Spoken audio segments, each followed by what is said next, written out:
뉴스킹 1부에서는 1년여 만에 민주당으로 복당한 민영배 의원 인터뷰를 하겠습니다. 당에 돌아오자마자 새 원내대표 선출되고 돈봉투 사건도 있고 이런저런 일이 많은데요. 자, 직접 전화 연결해 보겠습니다. 의원님 나와 계십니까? 네, 안녕하세요. 네, 우선 복당 소감부터 말씀 좀 주시면 좋을 것 같습니다. 예, 아무래도 혼자 있다가 이제 함께 있게 되니까 네. 안도감이랄까 포근함 같은 게 우선 있었는데요. 시간이 좀 지나니까 그 좀 끔찍한 그 반정치 혹은 정치 파괴의 그 과정을 어떻게 겪었나 하는 그런 그 기억이 자꾸 살아나더라고요, 오히려. 그러면서 지금은 좀 후속 조치를 잘 해야 된다, 할 일이 좀 있다. 예. 제가 끔찍한 이미지가 이렇게 살아나더라 그래서 좀 뜻밖이다 싶으실 텐데. 끔찍한 그런 네, 이미지가 그게 어떤 뭐냐면, 겁니까? 이제 제가 이미 이지매를 세게 당한 느낌이었어요. 그러니까 위장탈당. 따돌림 왕따 이거를 말씀하시는 겁니까? 그렇죠. 그러니까 원래 그 상황이 발생한 건 잘 아시는 것처럼 네. 국민의힘이 합의를 깼기 때문에 발생한 상황이었거든요. 당시에 검찰 정상화 혹은 검찰 수사권 축소라고 하는데 여야가 작년 4월 22일이죠. 제가 네. 4월 20일에 탈당을 했고 22일에 역사적인 합의라고 해서 여야가 다 동의하고 심지어는 당시에 그 대통령직 인수위원회에서까지 환영하고 네. 그 박수 치면서 다 환영했던 거거든요. 네. 그런데 그걸 깼어요. 사실 그 배신을 하지 않았으면, 그걸 파기하지 않았으면, 그 굉장히 중요한 합의였는데 이걸 파기하지 않았으면 뭐 제가 안건 조정에 관리도 없었고 제 역할이 거기서 끝났을 텐데. 네. 통해서 원래 했던 역할이 거기서 끝났고 검찰 개혁, 검찰 수사권 축소가 정상적으로 이루어졌을 텐데. 네. 이거를 가지고 완전히 그 선동 정치, 이진의 정치 이렇게 하면서 그 희생양이 제가 된 느낌, 이게 확 살아나더라고요. 당시 제가 우려했던 게 네. 탈당을 하면서까지 그 검찰 국가화를 좀 막아보자. 당시 당선자 시절 당선 시절 아니었습니까? 윤석열 대통령이. 네. 그래서 네.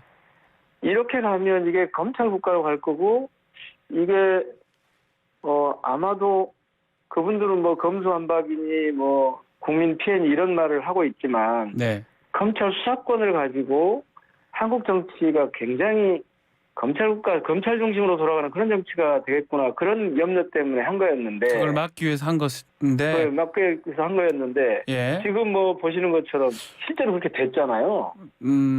그래서 야, 이분들이 정말 아주 고도의 정치 공작을 가지고 네. 그쪽 입장에서 보면 정치를 배제하고 통치의 기반, 검찰 통치의 기반을 마련하는 이 그 전략에, 그 공약에 민주당이 왜 이렇게 말려들고 이걸 막지 못했을까? 그런 끔찍한 생각이 들어서 사실은 요즘은 예. 다시 이 후속 조치를 제대로 해야 된다. 이런 각오 같은 게 좀 생기고 지금 있습니다. 말씀대로라면 정말 따돌림 그리고 배신 이런 걸 들었다는데, 뭐 국민의힘이야 상대당이나 그렇다 치지만 민주당 의원들한테도 그런 어떤 감정이나 그런 어떤 서운함을 느끼신 건가요? 처음에는 제가 예. 그런 말씀들 하셨을 때 좀 서운했어요. 그러니까 막 탈당하고 나서 얼마 안 돼서부터 그런 얘기가 나왔지 않습니까? 당시에 이제 뭐 당내 그 후보, 그러니까 후보로 당권 주자들, 그러니까 이제 당 대표를 해보겠다고 나선 분들 사이에서도 그런 얘기가 나오고, 네. 또 그걸 응원하는 과정에서 이런저런 얘기가 나오고 그랬었는데, 그때는 뭐 그러나 보다 원래 그러니까 하고 쭉 지나오다가 근래에 또 그런 말씀들을 하셔서 이분들이 왜 그러지 하고 그동안 과정을 쭉 좀 복기를 해봤더니 네. 늘 그래온 분들이었더라고요. 그래서 처음엔 제가 되게 서운한 생각이 들었다가 요즘은 아이고 이렇게 하고 또 지나가겠구나. 원래 그런 사람이다 이 말씀이신가요? 그분들은? 예? 원래 그런 사람들이다 이 말씀이신가요? 원래 그런 지향을 갖고 있는 분들이었더라고요. 늘. 그러니까 예. 정확하게 자기 부정을 하고 있는 거거든요. 제가 어디 인터뷰하면서 정체성이 의심스럽다 이렇게 말씀드렸더니 네, 그렇게 말씀하셨더라고요. 뭐라고 하시던데. 예. 그러니까 당시 상황은 국민의힘이 이 합의를 파기했고 그래서 그걸 가지고 자기 정치를 이렇게 해나가는 과정이었는데 이 과정에서 그냥 표현이 좀 적절할지 모르겠습니다만 수류탄을 원래 전투가 벌어지면 수류탄을 적진을 향해 던져야 되는 거잖아요. 네. 근데 자기 참호에다가 터뜨리는 것 같은 그런 느낌이 있었는데 쭉 보니까 일관되게 그런 비슷한 태도를 보였더라고요. 그러니까 늘 자기 정치를 하는 과정에서 이게 도움이 된다 싶으면 이게 당이든 상대방이든 우리 당이든 구분하지 않고 예. 자기가 필요한 발언을 하는 그런 분들이었구나 생각이 돼서 요즘은 네. 아이고 저도 이제 제일 집중할 테니까 그분들도 이제 자기를 하시면 좋겠다. 네. 특히 이제 보통 그렇게 말씀하신 분들이 다 선배분들이시더라고요. 선배님이시니까. 예. 하실 말씀 이제 다 하셨으면 예. 태도를 좀 바꾸셨으면 좋겠다 이런 기대를 합니다. 자꾸 그러시면 그게 다 나중에 자기한테 다 돌아오는 거 아니겠습니까? 알겠습니다. 자, 복당을 했는데 새 원내대표 선출이 됐습니다. 박광원 의원이 당선이 됐는데 예상을 하셨던 겁니까? 저는 뭐 예상을 했습니다. 분위기가. 저희들이 그 투표한 날 아침에 몇몇 그 초선 의원들이 모여서 어떻게 할 것인가 이런 논의를 잠깐 해봤는데 거기서 가장 개혁적인 분을 일단 몰고 가야 된다라는 얘기를 했었다가 그런데 그렇게 하기에는 그분이 당선 가능성이 없으니 어떻게 할까 상징적인 의미가 남기는 게 뭐 의미가 있겠냐 하면서 일단 예선 한번 보자. 아마도 결선이 있을 거다 이렇게 생각하고 결선 가면 그때 가서 우리 여기를 모아보자 이랬는데 결선을 안 갔어요. 결선을 안 가고 끝나버리더라고요. 야, 저로서는 첫 의총이었다가 깜짝 놀랐죠. 처음에 이제 의원들 회의에 처음 내가 들어간 거 아닙니까? 그날? 그렇죠. 그래서 깜짝 놀랐는데 그때 흐름으로는 제가 보기에는 박광원 의원이 이길 것 같다 그런 생각을 했고 끝나고 나서 그런데 야 생각보다 그냥 한 방에 끝났네? 그러니까요. 결선도 없이? 이런 느낌으로 그러면 이렇게 과반에서 압도적으로 1차에서 당선 선출이 됐습니다. 이유가 뭡니까? 뭐 공천 불안감, 또 총선 위기감 이런 게 반영됐다 이런 분석도 있고요. 저는 그거는 뭐 전혀 엉뚱한 분석이라고 보는데요. 잘못된 것이다. 제가 보기에는 의원들의 그 집단지성이 발휘된 거 아닌가? 그런 생각이 들어요. 네네네. 의원들의 집단지성은 두 가지일 텐데 하나는 방향이죠.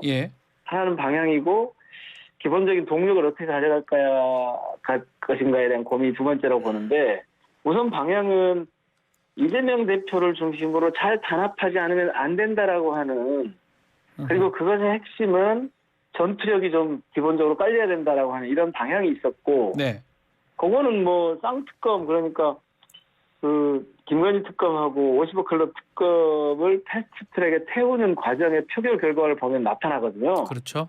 아시는 것처럼 183 중에 183표, 그다음에 183명 중에 182표가 찬성표를 했기 때문에 그걸 보면 이제 이 대표 중심으로 단합해서 단계를 나가야 된다. 이게 깔려 있는 것 같고 상대방 그러니까 국힘을 상대로 해서는 싸움을 잘해야 된다. 이런 게 깔려 있는 것 같은데 이게 이제 그럼 뭘 근거로 해서 그럴 거냐. 저는 당내 통합과 안정이라고 하는 그런 걸 기본 동력으로 해야 된다라고 하는 그런 집단지성이 발휘된 거 아닌가. 그게 발휘된 것이다. 그런데 이걸 갖다가 무슨 공천 불안감이나 뭐 친명 비명이다 이렇게 해석하는 건 잘 못 읽는 거 아닌가 그렇게 싶습니다. 특히 이제 이 박광원 의원이 이 치열하게 전투할 때는 전투를 하겠다. 그리고 사람을 중심에 놓고 정의롭고 공정한 국민 중심의 민주당이 되겠다. 그러면서 1호 의총은 쇄신 의총이다. 이렇게 얘기를 하는데 한 세 가지 정도 크게 얘기를 하던데 이게 이제 방향 잡고 소통하겠다는 의지 그다음에 이제 지난번에 한 번 또 출마를 했었잖아요.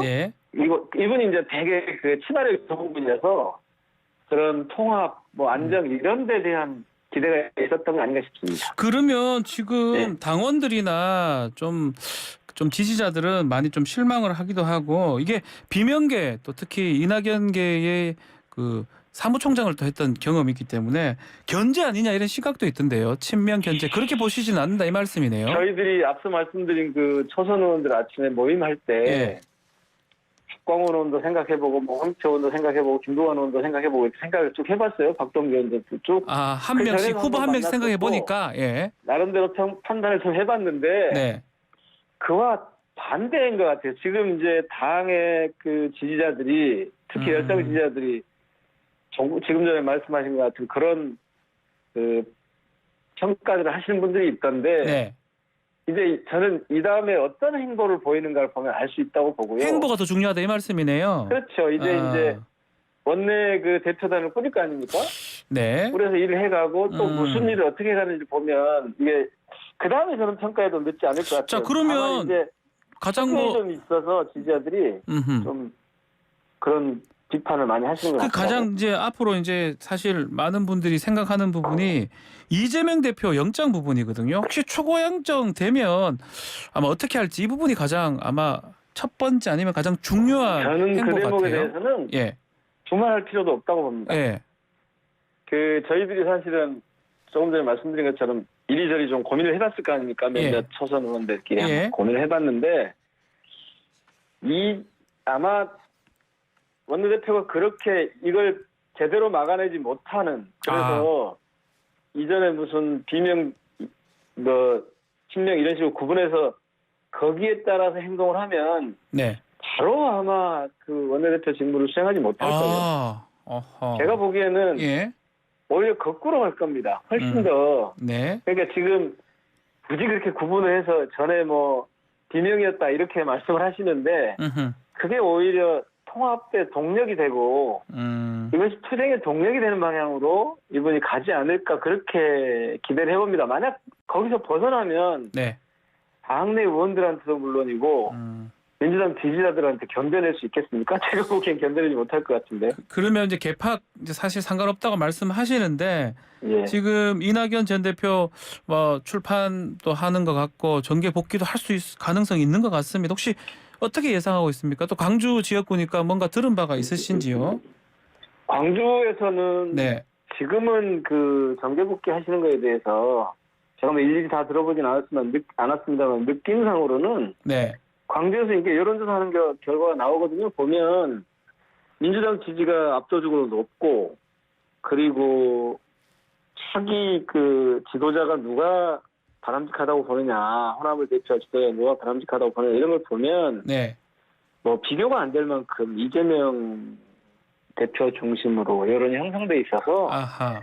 아마 저는 이제 뭐 귀국을 6월에 하신다고 그러는데 하시면 뭐 판단을 하실 것 같아요. 예, 당신이 이렇게 나서서 네. 거두는 것이 민주당이나 민주당의 이 앞으로의 변화나 또 국민의힘에 이 맞서서 싸우고 저지하는 데 도움이 될 거냐 안 될 거냐 이런 걸 놓고 판단을 하실 것 같고 지금 당장은 뭐 총선도 많이 남았고요. 네. 뭐 그렇게 섣불리 이렇게 진단할 수 있는 상황은 아닌 것 같습니다. 알겠습니다. 자, 당내 상황 중에 지금 가장 문제되는 게 돈봉투 사건입니다. 예. 송영길 전 대표 지금 압수수색도 지금 받은 상황인데 일단은 녹취록에 거론되는 그 의원들 뭐 더 관련된 의원들 탈당해야 된다. 거치 이런 얘기 있거든요. 의원님은 어떻게 보십니까? 제가 복당을 인제해가지고 사실 예.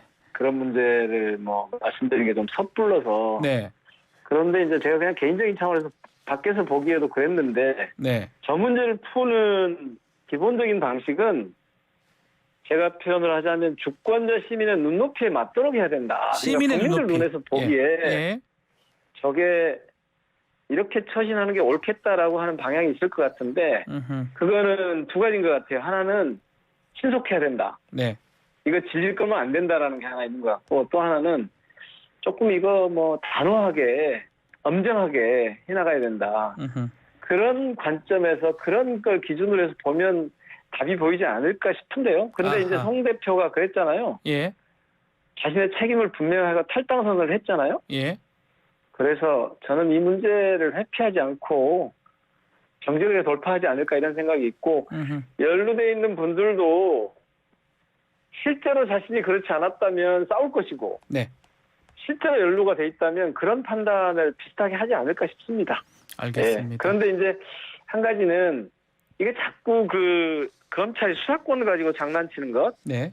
특히 민주당을 압박하고 민주당을 파괴하려고 하는 민주당을 좀 흔들어 놓으려고 하는 그런 수사권 원남용의 그런 흐름이 있다면 그거는 대응을 좀 제대로 해야겠죠. 네. 네. 자, 마지막으로 어제 이제 대통령 방미 일정 마치고 돌아왔는데요. 이번 한미 정상회담 좀 평가를 좀 해주시면 좋을 것 같습니다. 정부에서 평가하기는 그렇습니다만 한마디로 그 총평을 하자면 예, 동맹 외교를 하고 온 게 아니라 예, 불종 외교를 하고 오는 것 아닌가?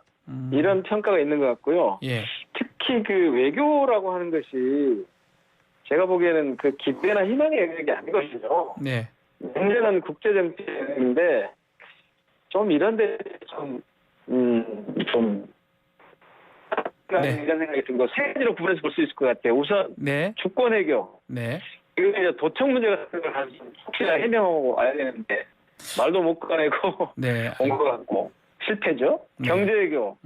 요거는 IRA나 그 반도체법, 그러니까 인플레이션 감축법이나 뭐 반도체 과학법 이런 것들을 통해서 또 이제 원전 수출 같은 문제도 있었죠. 이 네. 통상이고 영역이 있는데 이것도 제대로 얻어가지고 온 건 없고 뭐 그렇게 잘 해가기로 했다 이런 정도여서 좀 그것도 좀 실패한 것 같고. 알겠습니다. 특히 여기서 논란이 되는 게 제가 보니까 그 핵 공유 문제를 네. 비롯한 그 안보 외교도인데 네, 글쎄요.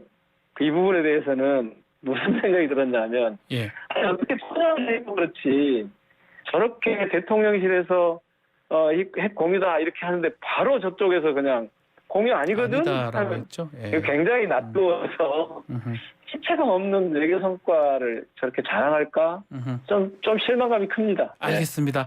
자, 오늘 예. 조금 화질이 조금 음질이 좀 그래서 다음에 예. 스튜디오에 직접 좀 모셔서 지금 지역구 계시는 거죠? 광주. 네, 저 지금 광주에 있습니다. 예, 알겠습니다. 다음에 직접 스튜디오에 모셔서 말씀 좀 듣도록 하겠습니다. 오늘 말씀 네. 여기까지 듣겠습니다. 감사합니다.